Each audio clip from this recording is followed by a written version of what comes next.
Good afternoon, everybody. I apologize for my tardiness today, so let's get right to it. We'll begin today with some scheduling announcements for President Trump's upcoming trip to Asia. Tomorrow night at 11 p.m., the president will depart the White House to fly to Malaysia, where he will arrive on Sunday morning local time. It's a long flight. President Trump will participate in a bilateral meeting with the Prime Minister of Malaysia in the afternoon, and then he will attend the ASEAN Leaders Working Dinner that evening. On Monday morning local time, the president will fly to Tokyo. Tuesday morning local time, President Trump will participate in a bilateral meeting with the new Prime Minister of Japan.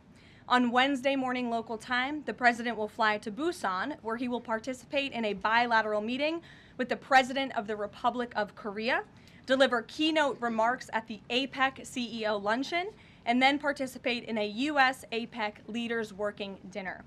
On Thursday morning local time, President Trump will participate in a bilateral meeting with President Xi of the People's Republic of China before departing to return home to Washington, D.C. On Thursday night, upon arrival in Washington, President Trump and First Lady Melania Trump will participate in Halloween at the White House, where they will welcome law enforcement, military, and foster families. And I know many of us look forward to that.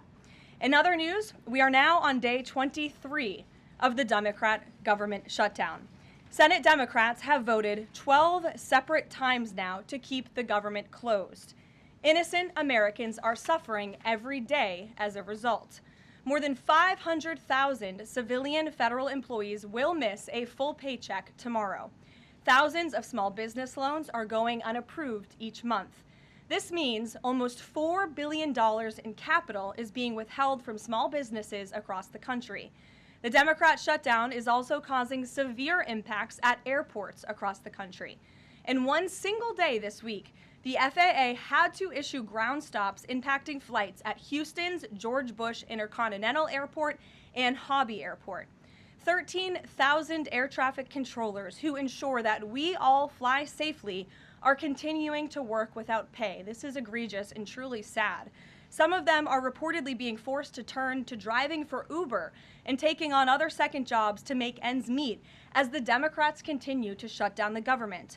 Pilots are calling on Democrats to end this dangerous political game.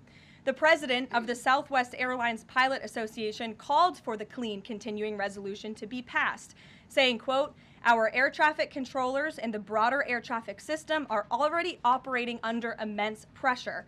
A government shutdown only compounds that stress and threatens the efficiency of our skies." The Airline Pilots Association International, which represents more than 80,000 pilots, is sounding the alarm as well. They said this shutdown is undermining our system's safety. Resources are stretched thin, negotiations are delayed, and strain grows daily. With the Thanksgiving holiday approaching, we are nearing the busiest travel period of the entire year, when millions of Americans will go to airports to spend time with their loved ones. Let us be very clear from the White House today. If the Democrats continue to keep the government closed, we fear there will be significant flight delays, disruptions, and cancellations in major airports across the country this holiday season. If Democrats continue to shut down the government, they will also be shutting down American air travel. The White House is in constant communication with the air traffic controllers, with the airline associations, and with them, we urge Democrats to please pass the continuing resolution so we can just end this madness and this chaos and reopen the government. These are very avoidable consequences. The unnecessary pain, unfortunately, does not end there. Funding for the Supplemental Nutrition Assistance Program known as SNAP, which provides food benefits to low-income families, is beginning to lapse this week in some states. If Democrats continue to hold Americans hostage, there will not be enough funds to provide SNAP benefits for more than 40 million Americans on November 1st. That is next week. Democrats are solely responsible for all of this unnecessary pain. Why are they doing it? To give taxpayer-funded health care benefits to illegal aliens, some of whom are violent criminals. During the 4 years of Joe Biden's administration, the Democrats forced Border Patrol to admit illegal aliens into our country with no legal status and minimal screening. A significant number of these individuals are the worst of the worst criminals, rapists, pedophiles, murderers, and even members of the terrorist watch list. Despite having no legal status, paroled aliens were able to file for work authorization, receive Social Security numbers, and access other benefits like Medicaid that are meant for Americans.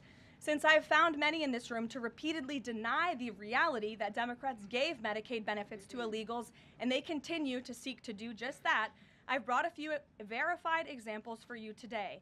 These are examples of some of the illegals who received Medicaid benefits under President Biden's leadership, and this is what Democrats are wanting to do. This is why they are continuing to keep the government closed. An illegal alien from Laos was arrested for murder, robbery, and felony possession of a firearm. An illegal alien from Guatemala who was arrested for rape and burglary. An illegal alien from El Salvador who was arrested for strangulation, DUI, and burglary. An illegal alien from Mexico who was arrested for attempted murder.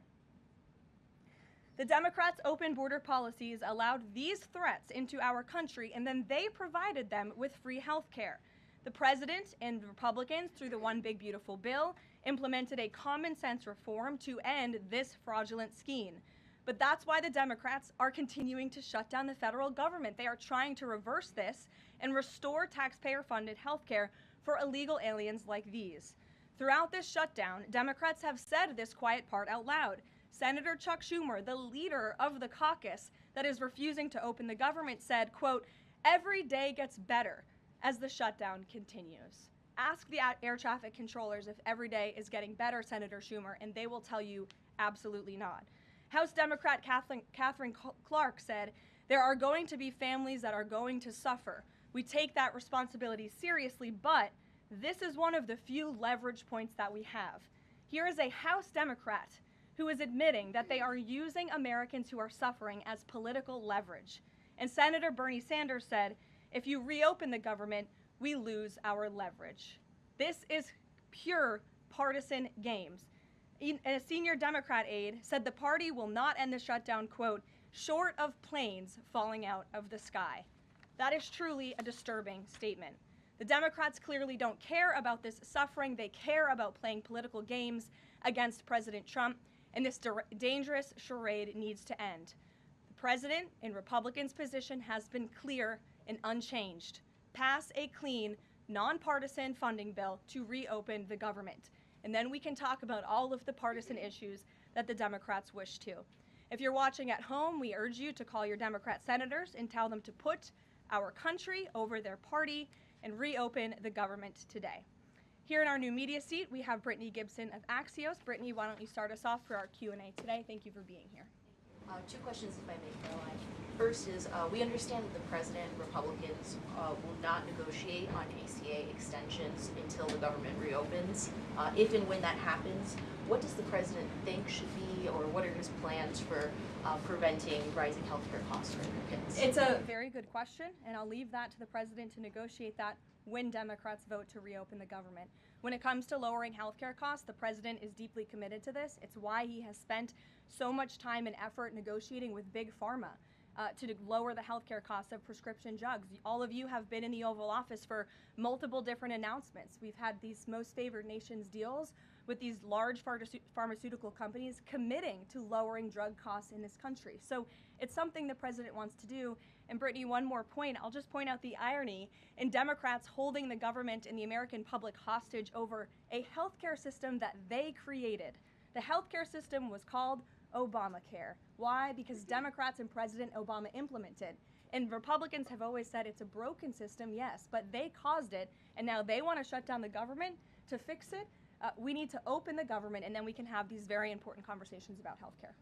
And the second, on H-1Bs and foreign students, during the campaign, President Trump said he wanted to make it easier for foreign students to work at U.S. companies, staple a green card to every diploma. But the changes from several agencies now on H-1Bs are adding more obstacles to that. The administration is being sued over those changes. Can you explain the changes in the president's thinking on H-1Bs? The administration will fight these lawsuits in court. The president's main priority has always been to put American workers first and also to strengthen our visa system. We know for far too long The H-1B visa system has been spammed with fraud, basically, and that's driven down American wages. So the president wants to refine this system, which is part of the reason he implemented these new policies. These actions are lawful, they are necessary, and we'll continue to fight this battle in court. Garrett. Two questions on different topics, if you'll Sure. indulge me. On the pardon of Changpeng Zhao, and apologies if I'm mispronouncing that name, Binance has significant business interests with World Liberty Financial, the president's family's crypto company. How do you respond to the allegations from Democrats that this is a corrupt act? I would respond and say the president is exercising his constitutional authority to grant clemency requests. And the president and the White House have a very thorough examination of every pardon request that comes to the president's desk. It is thoroughly reviewed by the White House Counsel Office, and I spoke with our great White House counsel about the pardon after it happened. This was an overly prosecuted case by the Biden administration. Even the judge in the case admitted that the Biden administration was pursuing a egregious over-sentencing of this individual, and the previous administration was very hostile to the cryptocurrency industry. So the president wants to correct this overreach of the Biden administration's misjustice, and he exercised his constitutional authority to do so. And to the Democrats, I would just say there's nothing more corrupt than what President Biden did on his way out the door, pardoning his extremely corrupt son and many of his associates. On the ballroom, first of which will probably be several questions about this today, I imagine. Is it a big story? It seems that way. The president's cost estimate has changed several times. I think it's up to $300 million now. Given the nature of all this, will the White House commit to releasing all of the donors and how much they're spending and how much of his own money the president is putting on the line to this? We have released the full list of donors thus far. Perhaps there will be more people who want to generously contribute to this project. And the president, yes, has committed his own resources. And when he releases that information, which I'm very confident he will, you will all see that. We'll see a dollar figure from the president? Yes, Okay. he will. And I would also just add the president has been incredibly transparent. I would reject any notion otherwise when it comes to this ballroom project. It's something he personally has obviously taken an interest into and has talked with all of you in this room many times about. You have seen the model in the Oval Office. Last night he showed that for you. But when this plan was presented and when these renderings, as soon as they were complete, the president directed me to come out here and to share them with all of you. I did an entire opening remarks about what this ballroom project was going to look like.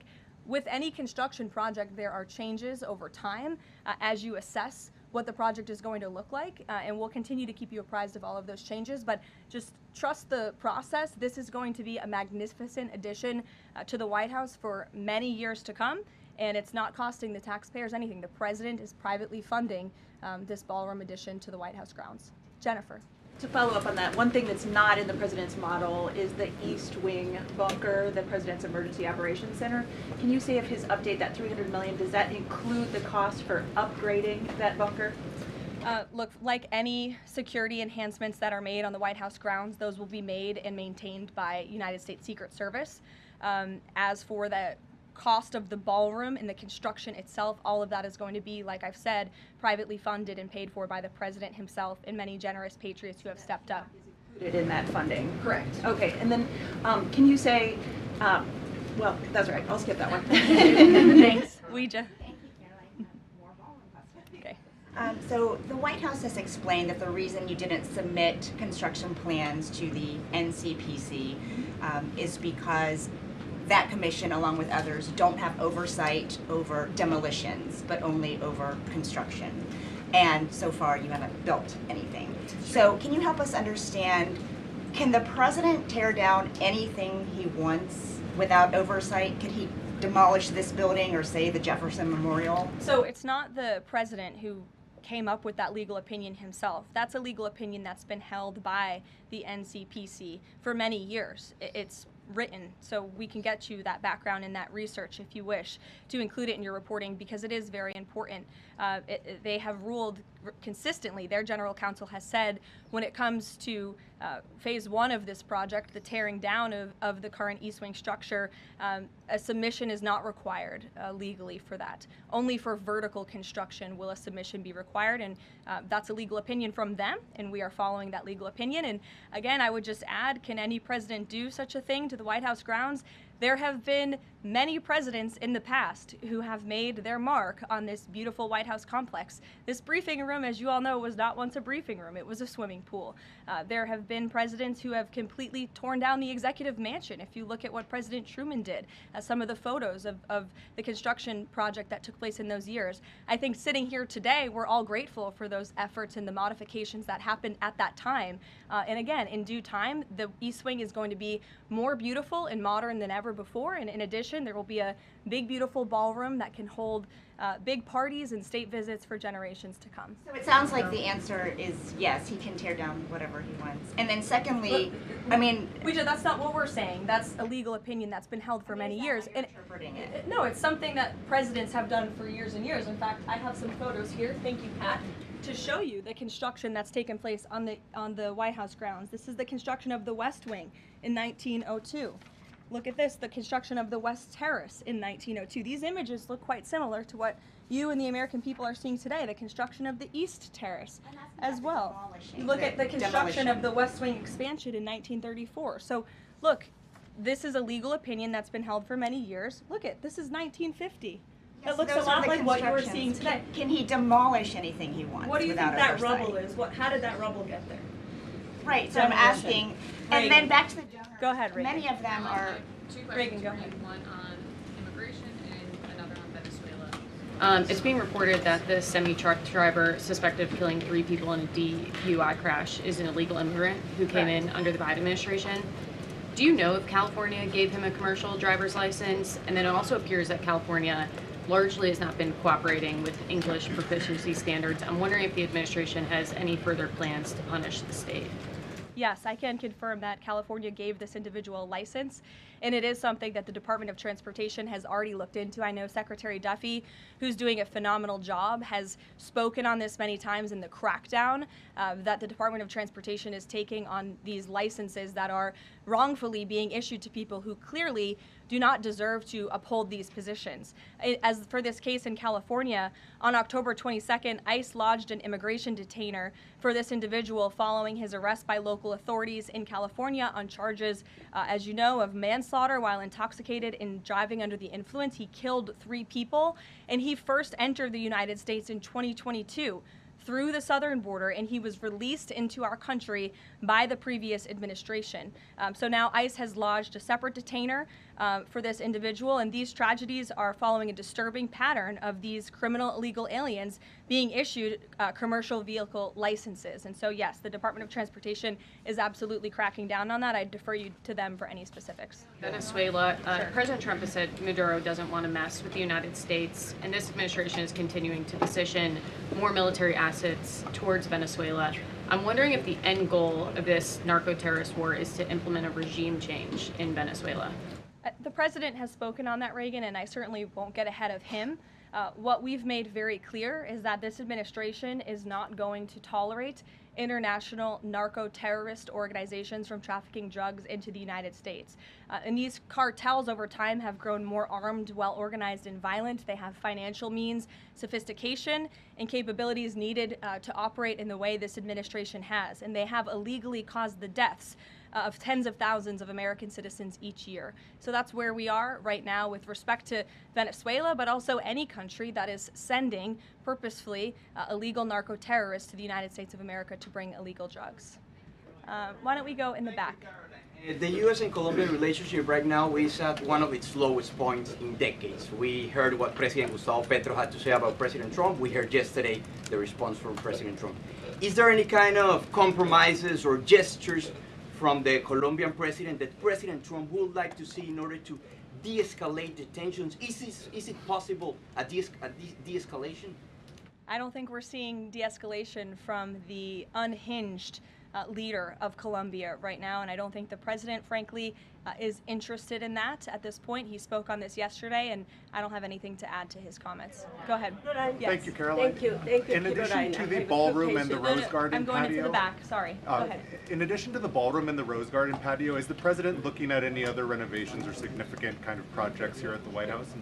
Not to my knowledge, no. But he's a builder at heart, clearly, and so his heart and his mind is always churning about how to improve things here on the White House grounds. But at this moment in time, of course, the the ballroom is really the president's main priority. Kristen. Last week, President Trump announced that he had a productive call with Vladimir Putin. They scheduled a meeting in Hungary.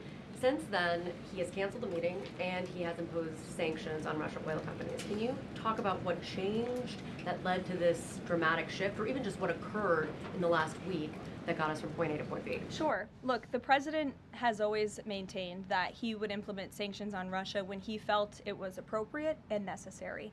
And yesterday was that day. I think the president has also long expressed his frustration with Vladimir Putin and, frankly, both sides of this war. And he's always said in order to negotiate a good peace deal, both sides need to be interested in a good peace deal. And he feels as though, unfortunately, from the Russian side as of late, he has not seen enough interest and enough action in terms of moving the ball forward towards peace. And so a meeting between these two leaders is not completely off the table. I think the president and the entire administration hopes that one day that can happen again, but we want to make sure that there's a tangible, positive outcome out of that meeting, and that it's a good use of the president's time. Of course, he's traveling to Asia next week. He has a number of events coming up here on the home front as well. He's been incredibly busy, as you all know. You're all tired from covering him and his movements every day, and so we want to make sure it's a good use of the president's time, and the president doesn't want to waste his time, and he said that. All between the Secretary of State and Lavrov that led President Trump to believe that President Putin or the Russians did not want a peace deal. That was not the sole reason, no. I think the Secretary Rubio felt that was actually a productive call. But again, the president wants to make sure that a meeting between himself and President Putin will be a good use of his time. What exactly led to President Trump not believing after his call on Thursday, where he said he did think he wanted peace and wanted a peace deal, to believing that Russians were not? Again, the president wants to see action, not just talk.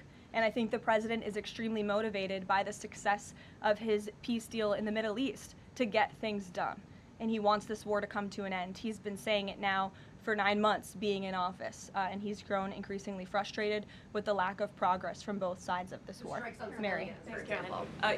Two quick construction questions, if I can. You mentioned any construction project comes with changes.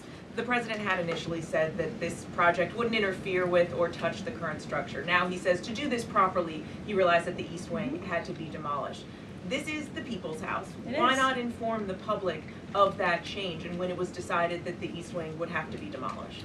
Look, again, with any construction project, changes come, and we have informed all of you. We've been keeping you apprised of this project. We've shown you the renderings, and if you look at the renderings, it's very clear the East Wing was going to be modernized. Instead, in fact, I said that in the briefing when we initially introduced this plan to all of you and to the public. But modernized and tearing down are two different things. Well, again, the plans changed when the president heard counsel from the architects and the construction companies who said that in order for this East Wing to be modern and beautiful for many, many years to come, for it to be a truly strong and stable structure, this phase one that we're now in was necessary. And the president wants to do right by the people's house. And so that's exactly what he's doing. It's going to be, again, like I said, much more stable, strong, secure, and more beautiful than ever once it's complete. And the First Lady's offices, where will those be? The First Lady's offices, the Social Secretary's office? In the East Wing. They will be back where they were? Yes.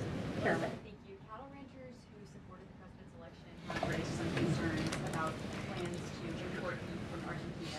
How will the Trump administration support those farmers? Look, the president hears those concerns. He addressed them yesterday himself. President loves our ranchers, and our ranchers love our president. And in fact, the president did a lot for them in his first term here. They are struggling because of the many horrible policies of the previous administration. President loves our ranchers, and he also loves American consumers, and he wants to do right by both. So the immediate solution to the problem of the rising cost of beef, president wants to bring that down, as we have to increase our supply. And so that's what he's doing with respect to these imports. But the president also is looking out for our ranchers with a long-term plan that was released by the Secretary of Agriculture yesterday. It's a 3-part plan. It's very extensive and detailed. I would encourage all of you to read through it. But there's really 3 points to this plan that the president has agreed upon and has entrusted Secretary Rollins to implement. Number 1, strengthening U.S. cattle production through increased grazing access, endangered species reforms, enhanced disaster relief, increased access to capital, and reducing costs for new and young ranchers. We want to incentivize more Americans to get into this noble profession. Lowering long long-term costs by cutting inspection costs, increasing market options for consumers with product of USA labeling, and ensuring consumers know that they are eating American beef. It's a good incentive for the American consumer. And lastly, growing the domestic herd while boosting long-term demand to reduce prices for consumers while growing the markets for our ranchers. So President hears them. He has to address both of these problems for the ranchers, but also for the American consumer. He promised to lower costs, and that's what he's committed to doing. Karoline, thank you. Two questions not on the ballroom. The first is, there's a Democrat in Texas who's actually running for Congress who said last night during an interview when talking about fighting Republicans and this administration, quote, "If you hit me in my face, I'm not going to punch you back in your face. I'm going to go across your neck." This has obviously really upset those folks over at Turning Point USA after the Charlie Kirk assassination. Just your response to that kind of rhetoric. Just very jarring rhetoric, and I think it's very unacceptable. I hope the people of Texas will do the right thing and reject this person's candidacy. It should have no place in American politics. And then just a quick second question on oversight Democrats that are saying that they're creating this master ICE tracker, basically tracking all ICE activity. We've seen the protests in New York just yesterday. Homeland Security is saying that this sounds like obstruction of justice. What do you say? Again, this is actively putting the lives of our ICE agents at risk. We've seen media outlets, in fact, in this room, also write stories about ICE tracker apps that Democrats and other left-wing activists have created to track the location of ICE agents on the ground in our communities. Again, I've said this repeatedly, and I will continue to say it. The men and women of ICE are outstanding people. I wish a Democrat on Capitol Hill would actually have the courage or the guts to stand up to their party and sit down with some of these men and women who are doing this incredibly difficult job of enforcing our federal immigration laws. They are, again, simply trying to enforce the law and do their jobs. And if Democrats spent a little bit more time understanding that and also focusing on the people who they are trying to get out of our country every single day. As I spoke about earlier, 3 innocent people in California are dead because an illegal alien who Democrats let into this country was wrongfully issued a trucker's driving license and clearly was not fit for the job because he was driving intoxicated and killed 3 innocent people. Democrats should focus a little bit more on that. Stop trying to fight this president and this administration on every turn and restore law and order. That's all that we and these brave men and women of ICE are trying to do. Mary. Thanks, Caroline. I have 2 questions, one on San Francisco and one on the No Kings protesters. On San Francisco, the president said that he had a call with the mayor and he was planning on surging there, but now because the mayor really wants to fix it up himself, they're going to do that. Is this what Trump hopes happens in pretty much every city? The president hopes, and I've said this so many times, and I think the president's conversation with the San Francisco mayor last night and his statement today prove the president is willing to work with anyone across the aisle, across the country, to do the right thing and clean up America's cities. He is genuinely interested in this effort to make our streets safer, to make our cities safe and clean again. And he heard from the mayor last night who told him that he is going to earnestly try to make his city better on his own. The president heard him out. He said, okay, I'll give you a chance. We'll be watching, and if you need us, we are here. And if I feel as though you continue to fail your citizens, the federal government may have to step in. But we'll continue to watch San Francisco, and that law enforcement operation has now been paused. Thank you. And then on the No Kings protesters, I saw videos of people explicitly calling for violence against Stephen Miller, against the president, shirts saying we don't have enough assassins, calling for more political violence. Does the president want to see arrests here, and are we going to see arrests of these types of explicit calls to violence? I would think myself, the president, and everyone here at the White House certainly hopes that anyone who is making violent and illegal threats in that way against public officials will be arrested and prosecuted. Sure. Thank you. 2 questions. Would the president support the Senate ending the legislative filibuster to end the shutdown? This is something I haven't heard the president talk about much, so I don't want to speak on him for it. I'll let him answer that question himself. And do you have an update on the NASA administrator nominee? Do you plan to nominate anyone soon? Or does the president nominate anyone soon?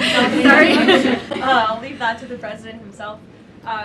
He'll make a decision in due time, and when he does, you will hear directly from him, as you always do. Back, we'll give our friends in the back a chance. Yes. As you mentioned at the top of the briefing, USDA has warned that it will run out of funds to pay full SNAP benefits next month if the shutdown continues. Senator Hawley is floating a bill that would ensure SNAP benefits are continued to pay during the shutdown. Would the president support such a move? And you also announced that the administration was using tariff revenue to keep WIC going during the shutdown. How long will that last? And is anything similar being considered for SNAP? Yes, the administration would absolutely support that legislation. We hope that it would come over the finish line, but the bill that will get everyone paid and put everyone back to work is the clean continuing resolution. That's what the president and Republicans want to see. Ed, go ahead, Ed.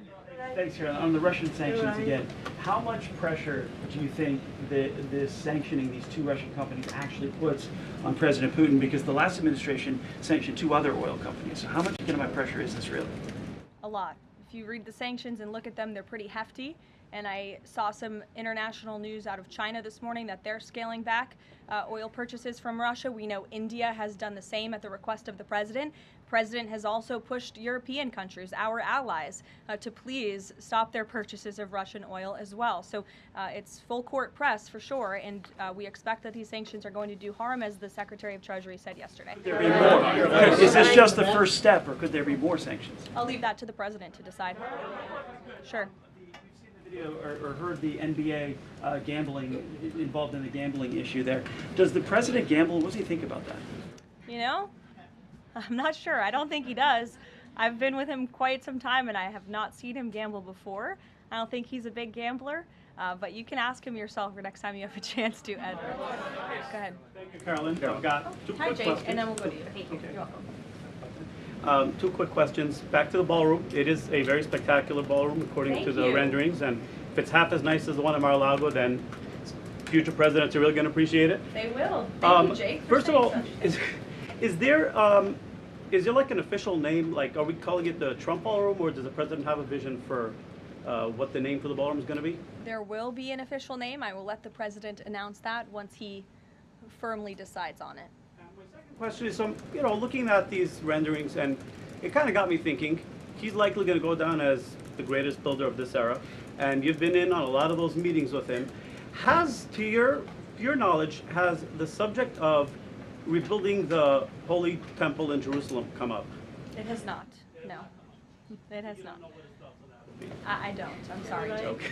Go ahead. Caroline, on the CC pardon, could this clear the way for Binance to resume U.S. operations? I won't get ahead of that. That's something for Treasury or the Departments of Commerce to comment on, so you're welcome to ask them. Right. And then one follow-up question. Any more details on the president's Walter Reed visit? The readout from his doctor mentioned advanced imaging. What procedure was he referring to? Advanced imaging is something that presidents receive and people receive when they go to the doctor, and so we provide a detailed readout of that physical, and I would encourage you back to that. Presidents and I don't know the exact imaging that took place, but as the physician's note said, the president is in incredibly good shape, and I think that's evidenced here every single day. Danny. Thanks, Caroline. Back to the ballroom, I'm afraid. I just wanted to ask, because in July the White House said that it would cost $200 million. Yesterday the president said $300 million. Is $300 million now the operative figure, and why did it go up by so much? $300 million is the figure, and again, it's not going to cost the taxpayers a dime. So we look forward to this project continuing, and we will continue to keep everyone apprised on it. Perhaps the president will even bring you all out to see it one day at the appropriate time. You're also going to hear from the president directly in about an hour. He's hosting an event with the Homeland Security Task Force. This was a newly created federal task force that the president and his law enforcement team have put together. I would encourage you all to tune in to the remarks. They have really done a tremendous job at refocusing how federal law enforcement and local law enforcement work together. There will be some local sheriffs and law enforcement officials in attendance as well, and they'll be talking about the success and the many arrests they have made of drug traffickers and cartel members all across the country by just simply working together. So we will see you at the event. Thank you.